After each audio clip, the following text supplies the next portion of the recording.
ഒരാൾ നിസ്കരിക്കുന്നു, മണിച്ചം വാട്ടർ അടിക്കുന്നു, ഒരാൾ നിസ്കരിക്കുന്നു, പലിശ വാങ്ങുന്നു, ഒരാൾ നിസ്കരിക്കുന്നു, കള്ളം പറയുന്നു, ഒരാൾ നമസ്കരിക്കുന്നു, തെള്ളുന്നു. ഇന്ന് ജുമായുടെ ദിവസം, പരിശുദ്ധമായ ജുമായുടെ ദിവസം കളഞ്ഞിട്ട് മമ്മൂട്ടിയുടെ വലിയ പടം കാണുന്നതിന് വേണ്ടി മുസ്ലിം സഹോദരങ്ങൾ ജുമായുടെ നമസ്കാരം പോലും മാറ്റിവെച്ചിട്ട് ചൂടോടുകൂടി റിലീസ് പടം കാണാൻ നമ്മുടെ യുവാക്കൾ തിരക്ക് കൂട്ടുന്നു കൊല്ലം ടൗണിൽ. അപ്പൊ അവന്റെ ലക്ഷ്യം എന്താ? അവൻ എന്തിനു നിസ്കരിക്കണം? അവനും മമ്മൂട്ടിയും അവനും മോഹൻലാലും തമ്മിൽ എന്താ വ്യത്യാസം? മോഹൻലാലിന്റെ സുന്നത്ത് കഴിച്ചിട്ടില്ല, ഇവന്റെ സുന്നത്ത് കല്യാണം നടന്നു, അത്രേ ഉള്ളു വ്യത്യാസം. വേറെ വ്യത്യാസമൊന്നുമില്ല. വേറെ എന്താ വ്യത്യാസം? ജുമാ നമസ്കാരത്തിന് താല്പര്യമില്ല. ജുമാ നമസ്കാരത്തിന് താല്പര്യമില്ല. ശരിയാണ്, നമ്മുടെ കുഞ്ഞുമക്കൾ മദ്രസയിലേക്ക് കാലെടുത്ത് വെച്ച കാലഘട്ടത്തിൽ കുഞ്ഞുമക്കൾ ബാലപാഠം പഠിക്കാൻ, അലിഫ് ബാ താ പഠിക്കാൻ മദ്രസയിലേക്ക് കാലെടുത്ത് വെച്ചപ്പോൾ അവൻ പഠിച്ച വാക്കാണ് ആരാധനക്കർഹൻ അല്ലാഹു അല്ലാതെ മറ്റാരുമില്ല, ആരാധ്യൻ അല്ലാഹുവാണെന്ന് പഠിച്ച പാരമ്പര്യത്തിന്റെ ഉടമകളായ മുസ്ലിം സഹോദരന്മാരും സഹോദരിമാരും അവരിലൂടെ അല്ലാഹു തആല അവരുടെ ശാരീരിക ബന്ധത്തിലൂടെ അവർക്ക് നൽകിയ കുഞ്ഞുമക്കൾ ഇന്ന് സിനിമ നടീനടന്മാരാണ്.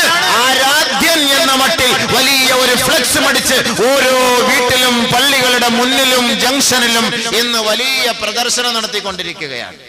ആൾ Kerala Mammootty fans association, Mohanlal fans association. ആരാധ്യൻ ആരാണ്? മമ്മൂട്ടി. ആരാധ്യൻ ആരാണ്? മോഹൻലാൽ. അപ്പൊ ആരാധ്യനെയാണ് ആരാധിക്കേണ്ടത്. മമ്മൂട്ടി ആരാധിക്കുന്നവർ ജുമാ നമസ്കാരം ഒഴിവാക്കിയിട്ട് അങ്ങോട്ട് ആരാധിക്കാൻ പോയി, കുഴപ്പമില്ല. അള്ളാഹുവിനെ ആരാധിക്കേണ്ടവർ, അവനാണ് ആരാധന എന്ന് വിശ്വസിച്ചവർ ജുമാ നമസ്കാരമാണ് ഞങ്ങൾക്ക് വലുത്. വഈദുൽ മുഅ്മിനീൻ, ജുമാ നമസ്കാരം വിശ്വാസികളുടെ പരിശുദ്ധമായ ദിവസമാണ്, പെരുന്നാളിന്റെ ദിവസമാണ്, സ്വർഗത്തെ സൃഷ്ടിച്ച ദിവസമാണ്. ആ പുണ്യമായ ദിവസത്തിൽ കൂടുതൽ കൂടുതൽ നന്മകളും റഹ്മത്തുകളും ചൊരിഞ്ഞു തരുന്ന മാസമാണ്. അതുകൊണ്ട് ഞങ്ങൾക്ക് ആ ദിവസത്തിൽ ആ പരിശുദ്ധമായ പകലിൽ ഞങ്ങൾക്ക് സിനിമയേക്കാൾ വിനോദങ്ങളെക്കാൾ വലുത് ഇബാദത്താണ് എന്ന് കരുതിയവർ അല്ലാഹു സുബ്ഹാനഹു വ തആല പുണ്യമായ സ്ഥലം അവിടെ നിർണയിച്ചു വെച്ചിട്ടുണ്ട്. ബഹുമാനമുള്ള സഹോദരങ്ങളെ, അതാണ് നിങ്ങൾക്ക് നമസ്കാരം നിങ്ങൾക്ക് തഖ്വ ഉണ്ടാക്കിയെടുക്കാൻ കഴിയില്ല. തഖ്വ ഉള്ളവരുടെ ജോലിയാണ് നമസ്കാരം, മനസ്സിലാക്കണം. തഖ്വ ഉള്ളവന്റെ ജോലിയാണ് നമസ്കാരം. തഖ്വ ഇല്ലാത്തവൻ നമസ്കരിക്കൂല. തഖ്വ ഉള്ളവൻ ജുമാ നമസ്കാരം കളഞ്ഞിട്ട് സിനിമ കാണാൻ പോകുമോ സുഹൃത്തുക്കളെ? തഖ്വ ഉള്ള പെണ്ണോ ആണോ മഗ്രിബിന്റെ സമയമാകുമ്പോൾ, മഗ്രിബിന്റെ പരിശുദ്ധമായ സമയം, പുണ്യമേറിയ സമയം, വളരെ കുറഞ്ഞ സമയം, ആ സമയം കളഞ്ഞിട്ട് സിനിമ, TV, സീരിയൽ ഓണാക്കി വെച്ച് കണ്ടുകൊണ്ടിരിക്കുമോ? ആലോചിക്കും, നിങ്ങൾ ആലോചിക്കും. അപ്പൊ അതിന്റെ അർത്ഥം എന്താ? നമസ്കരിക്കുന്നു, പക്ഷെ നീചവും നികൃഷ്ടവുമായ കാര്യം അവന്റെ ജീവിതത്തിൽ നിന്ന് മാറുന്നില്ല. മനസ്സിലാക്കിക്കോ മോനെ, നിന്റെ നിസ്കാരം ശരിയായിട്ടില്ല, മോളെ നിന്റെ നിസ്കാരം ശരിയായിട്ടില്ല. വെറുതെ നീ നിസ്കരിക്കുന്നു എന്നർത്ഥം. നമസ്കരിച്ചാൽ നീചവും നികൃഷ്ടവുമായ സകലമാന കാര്യങ്ങൾ നിങ്ങളിൽ നിന്ന് മാറിപ്പോകണം. അതുകൊണ്ട് നമസ്കാരം എന്ന് പറയുന്നത് മുത്തഖീങ്ങളുടെ അടയാളമാണ്. നമസ്കാരക്കാർ, തഖ്വ ഉള്ളവൻ നമസ്കരിക്കുന്നു, അവൻ അല്ലാഹുവിനെ ഭയപ്പെട്ട് നമസ്കരിക്കുന്നു. കൈ കെട്ടുമ്പോൾ തന്നെ അവന് പേടിയുണ്ടാകും. നമ്മൾ നിസ്കരിക്കുമ്പോൾ എന്താ പേടി? 4 മണി വിട്ടിട്ട് അസ്ർ നിസ്കരിക്കാൻ വന്ന ചിന്ത എന്തായിരിക്കും? ആ പെണ്ണിന്റെ ചുരിദാറിന്റെ മുഴുവൻ നിറവും ആ കളറും അളവും ഒക്കെ നമ്മുടെ മനസ്സിൽ അല്ലാഹു അക്ബർ എന്ന് പറയുമ്പോൾ തെളിഞ്ഞു വരുന്നത്. സ്വസ്ഥമായിട്ടിരുന്ന് ആലോചിക്കാൻ പറ്റിയ 10 മിനിറ്റ് സമയം നമസ്കാരം. ജുമാ നിസ്കരിക്കാൻ വേണ്ടി നമ്മുടെ അണ്ണന്മാര്, കാക്കാമാര് എല്ലാവരും വരും പള്ളിയിൽ. ജുമാ നിസ്കാരം നല്ല സമയം, നല്ല ഫാൻ, വിശാലമായ ഫാനൊക്കെ ഇട്ടിട്ടുണ്ട്. എല്ലാവരും ഇരുന്ന് ഉസ്താദ് ഇങ്ങനെ നീട്ടിപ്പിടിച്ച് വലിയ ഖുതുബായും പ്രഭാഷണം നടത്തിക്കൊണ്ടിരിക്കും. ഇവരിങ്ങനെ ഉസ്താദ് പറയുന്നത് എല്ലാം ശരിയാണ്, എല്ലാം കറക്റ്റാണ്. എന്ത് കാര്യ ഉസ്താദ് പറയുന്നത്? ശരിയാ ഉസ്താദ്, ശരിയാ ഉസ്താദ്, എല്ലാം പറഞ്ഞു. അവസാനം എഴുന്നേക്കുന്ന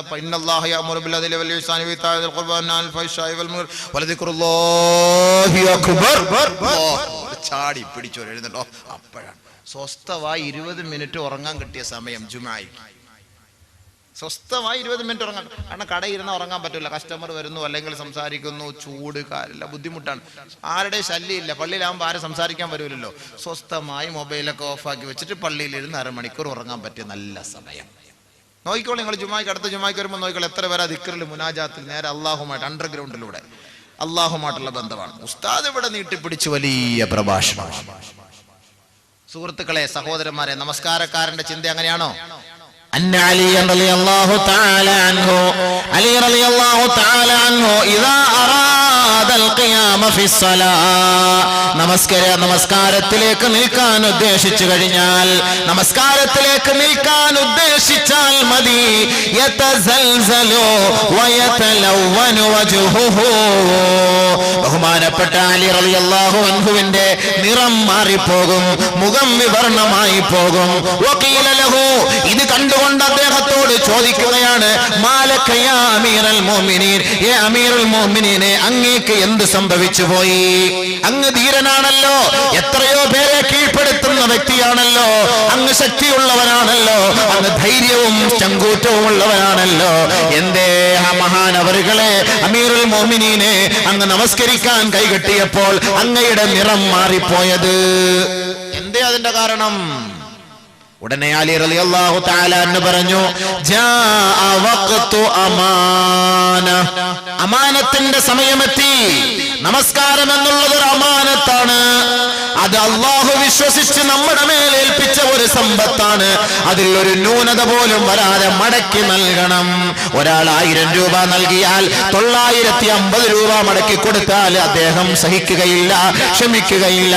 നമസ്കാരത്തെ അല്ലാഹു നമ്മുടെ മേൽ ഏൽപ്പിച്ച ഒരു വിശ്വസിച്ച് ഏൽപ്പിക്കപ്പെട്ട ഒരു മുതലാണെങ്കിൽ അതിന്റെ പരിപൂർണമായ നിലയിൽ അത് മടക്കി കൊടുക്കാൻ ഉത്തരവാദിത്തപ്പെട്ടവരാണ് നാം.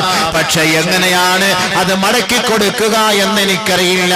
അതുകൊണ്ട് നമസ്കരിക്കാൻ കൈകെട്ടുമ്പോൾ എന്റെ നിറം മാറിപ്പോകുന്നു സഹാബത്തെ. നമ്മുടെ അങ്ങനെയാണോ?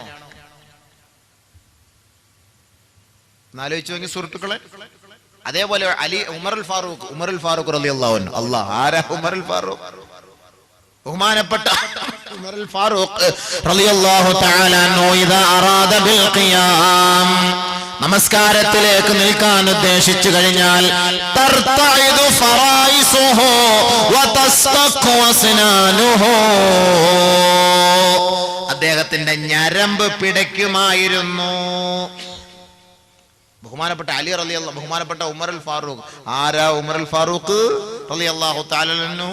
പരിശുദ്ധമായ കഅബയുടെ പൂമുഖത്ത് പരസ്യമായി തവാഫ് ചെയ്യാൻ ചങ്കൂറ്റം കാണിച്ച ബഹുമാനപ്പെട്ട ഉമറുൽ ഫാറൂഖ് റളിയല്ലാഹു തആല അൻഹു ഖുറൈശി കോട്ടകൊത്തളങ്ങൾ മുഴുവനും ബഹുമാനപ്പെട്ട ഹബീബായ തങ്ങളെയും സഹാബാക്കളെയും വകവരുത്തുന്നതിന് ഗൂഢാലോചന നടത്തിക്കൊണ്ടിരിക്കുമ്പോൾ അല്ലാഹുവിന്റെ റസൂലിന്റെ സമക്ഷത്തിൽ പോയിട്ട് പറയുന്നു, യാ റസൂലല്ലാഹ്, എനിക്ക് അനുവാദം നൽകണം നബിയേ, പരിശുദ്ധമായ കഅബയെ തവാഫ് ചെയ്യാൻ അനുവാദം നൽകണം നബിയേ എന്ന് ബഹുമാനപ്പെട്ട ഉമറുൽ ഫാറൂഖ് റളിയല്ലാഹു അൻഹു ബഹുമാനപ്പെട്ട ഹബീബായ തങ്ങളോട് പറഞ്ഞപ്പോ, അല്ലയോ ഉമറേ, നീ ധൃതി കാണിക്കരുത് ഉമറേ, ധൃതി കാണിക്കരുത് ഉമറേ, നമ്മൾ നമ്മൾ വളരെ കുറഞ്ഞവരാണ്, നമ്മൾ കുറച്ചുപേരേ ഉള്ളൂ, അതുകൊണ്ട് ധൃതി കാണിക്കരുത്. നമ്മുടെ ദീൻ കുറച്ചുകൂടി വ്യാപിക്കട്ടെ, പരസ്യമാകട്ടെ, ആൾബലം അംഗബലം കൂടട്ടെ, അതിനുശേഷം നമുക്ക് ഒരുമിച്ച് പോയി കഅബ തവാഫ് ചെയ്യാം. ഇപ്പോൾ കുഫാറുകൾ നിറഞ്ഞിരിക്കുകയാണ്, അവരുടെ കൈകളിലാണ് പരിശുദ്ധമായ കഅബ. അതുകൊണ്ട് നമ്മൾ അങ്ങോട്ട് പോയാൽ ഒരുപക്ഷെ നമ്മളെ അവർ പീഡിപ്പിച്ചാലോ, അതുകൊണ്ട് ഉമറേ അങ്ങ് ക്ഷമിക്കണമെന്ന് ഹബീബായ തങ്ങൾ പറഞ്ഞപ്പോ ഉമറുൽ ഫാറൂഖ് റളിയല്ലാഹു അൻഹു പറഞ്ഞു, എങ്കിൽ യാ റസൂലല്ലാഹ്, ഈ ഉമർ മാത്രം പോയി തവാഫ് ചെയ്തിട്ട് വരാൻ എന്നെ ആർക്കെങ്കിലും വല്ലതും ചെയ്യാൻ കഴിയുമോ എന്ന് ഞാനൊന്ന് നോക്കട്ടെ. ഞാൻ മാത്രം നിങ്ങൾ ഇവിടെ നിങ്ങൾ അനുവാദം തന്നാൽ മതി. ഉമറുൽ ഫാറൂഖ് റളിയല്ലാഹു ഒറ്റയ്ക്ക് പോയിട്ട് തവാഫ് ചെയ്യാൻ വേണ്ടി തുടങ്ങി. തവാഫ് ചെയ്യാൻ തുടങ്ങിയപ്പോൾ വന്നു അബൂജഹല്, ഉത്ബത്ത്, ഷൈബത്ത്, ഓരോരുത്തരിഞ്ഞ് വന്നപ്പോൾ അടിക്കാൻ തുടങ്ങി. ഉമറുൽ ഫാറൂഖിനെ അടിക്കാൻ തുടങ്ങി. ഇങ്ങോട്ട് പിടിച്ച് ഓരോന്നിനെ രണ്ട് കുൻഫുടെ രണ്ട് അടി പിടിച്ച് ഓരോരോ അടി. അപ്പോഴത്തേക്ക് ബാക്കി ഓരോരുത്തർ ഓടാൻ തുടങ്ങി. ഉമറുൽ ഫാറൂഖ് റളിയല്ലാഹു അൻഹു പറഞ്ഞു, ഞാൻ മുസ്ലിമായിരിക്കുന്നു, അഷ്ഹദു അല്ലാ ഇലാഹ ഇല്ലല്ലാഹ് വ അഷ്ഹദു അന്ന മുഹമ്മദർ റസൂലുള്ളാഹ്, ഞാൻ അള്ളാഹുവിനെ കൊണ്ട് വിശ്വസിച്ചിരിക്കുന്നു, മുഹമ്മദ് അള്ളാഹുവിന്റെ ദൂതനാണെന്ന് ഞാൻ സാക്ഷ്യം വഹിച്ചിരിക്കുന്നു.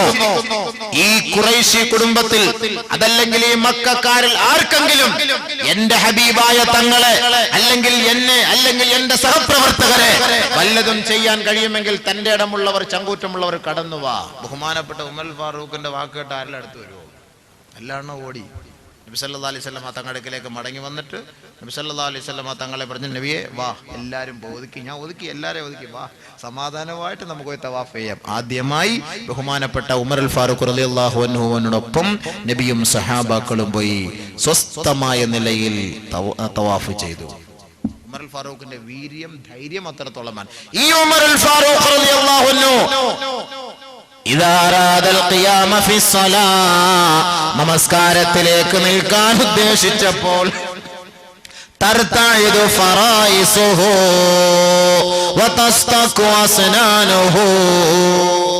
അദ്ദേഹത്തിന്റെ പല്ല് കൂട്ടിയിടിക്കാൻ തുടങ്ങി. തണുപ്പിൽ പല്ല് കൂട്ടിയിടിക്കുന്നത് പോലെ വിറയ്ക്കാൻ തുടങ്ങി. ഞരമ്പുകളൊക്കെ തെളിഞ്ഞു നിൽക്കാൻ തുടങ്ങി. വിറയൽ, ഒരു വല്ലാത്ത പേടി അനുഭവപ്പെടുമ്പോ ഇങ്ങനെ ഉണ്ടാകാറുണ്ടല്ലോ, സ്പന്ദനം കൂടും. എന്താണ്? എന്തേ അമീറുൽ മുഅ്മിനീനെ, അങ്ങ് വീരനാണല്ലോ, അങ്ങ് ധീരനാണല്ലോ, അങ്ങ് വീരശൂര പരാക്രമിയാണല്ലോ, പരസ്യമായി കഅബയുടെ പൂമുഖത്ത് പോയി തവാഫ് ചെയ്യാൻ ചെങ്കൂറ്റം കാണിച്ച അങ്ങ് നമസ്കാരത്തിലേക്ക് നിൽക്കുമ്പോൾ എന്തേ ഇങ്ങനെ ഭയപ്പെടുന്നത്? അമാനത്തിന്റെ സമയം എത്തിയിരിക്കുകയാണ്. ലാ അദ്രി കൈഫ ഉദ്ദിഹാ, അതെങ്ങനെ മടക്കി കൊടുക്കണമെന്ന് എനിക്കറിയില്ല. ഞാൻ മടക്കി കൊടുക്കുമ്പോൾ അതിൽ വല്ല ന്യൂനതകളും സംഭവിച്ചു പോയാൽ അള്ളാഹു അതെന്റെ മുഖത്തേക്ക് ചുരുട്ടിക്കൂട്ടി എറിയുമോ എന്ന് ഞാൻ ഭയപ്പെടുകയാണ്.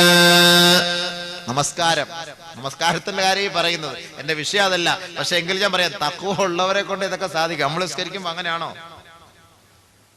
ഉസ്താദ് ഏത് സൂറത്താ ഓതിയ നിസ്കാരം കഴിഞ്ഞ് ചോദിച്ചാ ഏത് സൂറത്താന്നോ എന്തോ ഉസ്താദ് ഓതി, ഏതോ ഒന്ന് ഓതി. നിസ്കാരം കഴിഞ്ഞ് എന്നോട് ചോദിച്ചാൽ ഏത് സൂറത്താ ഉസ്താദ് ഓതിയത്?